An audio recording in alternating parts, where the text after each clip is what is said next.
акыркы учурда бизде ушул Нооруз майрамы деп баягы расмий мамлекеттик деңгээлде Нооруз деп аталып калды. Майрам мейли эл аралык аталыш болсун.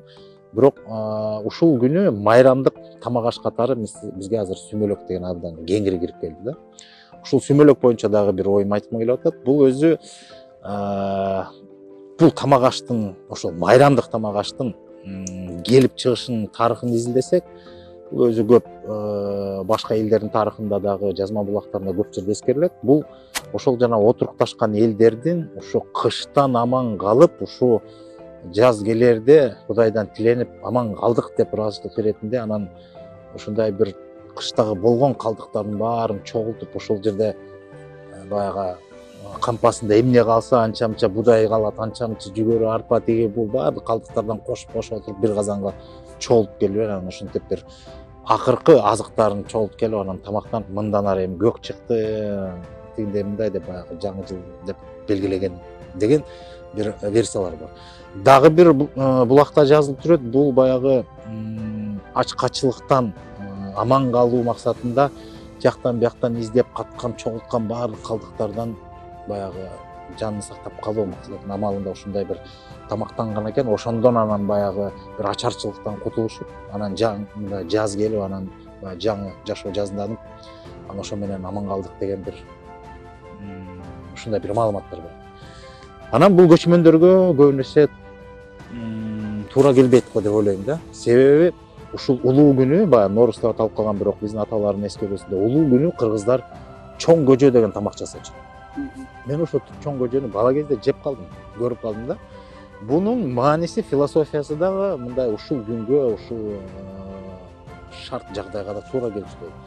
Биринчиден, чоң көжө деген эмне деген тамак? Бул баягы кыргыздар күз келерде дайыма согум союп, кышка азыктардын баарын, эт азыгын баарын камдап, анан кышы менен ошо союлган согумдун этин тамактанып, азыктанып жеп келишкен.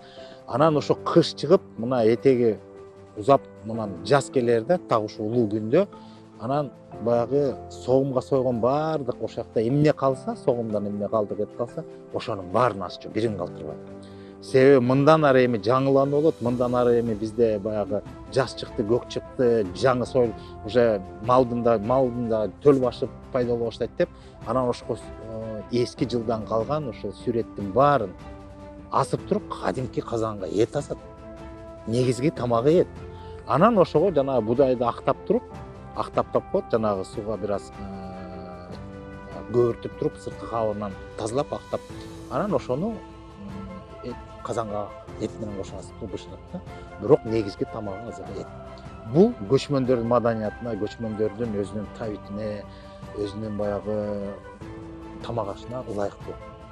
Мына ушуну чоң көжө деп туруп, анан ушул мындан ары эми болду, эми баягы жаңы жыл дейбизби, жаз келди деп туруп, эми төл башы да бышып калат деп, андан ары анан жаңы малдын этин жешүү. Бирок мен билгени ошул улуу күн, ошол Нооруз күнү кыргыздар кан чыгарчу эмес экен.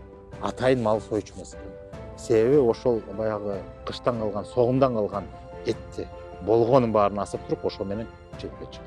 Себеби ушул улуу күнү жанагыдай табияттын ыргагында жарык көбөйтүп, караңгы азайып аткан маалда кан чыгаруу бул туура эмес деп эсептейм. Азыр жаңы жашоо болуп, жер жарылып, жаңы чөп чыгып атканда, ушул жандануу болуп атканда, ошо канды чыгарбай, тескерисинче, ошол мурдагы жанагы тиги согумга союлган калдык эттердин баарын асып туруп, ошону менен түгөтчү экен. Анан жаңы жылга кирип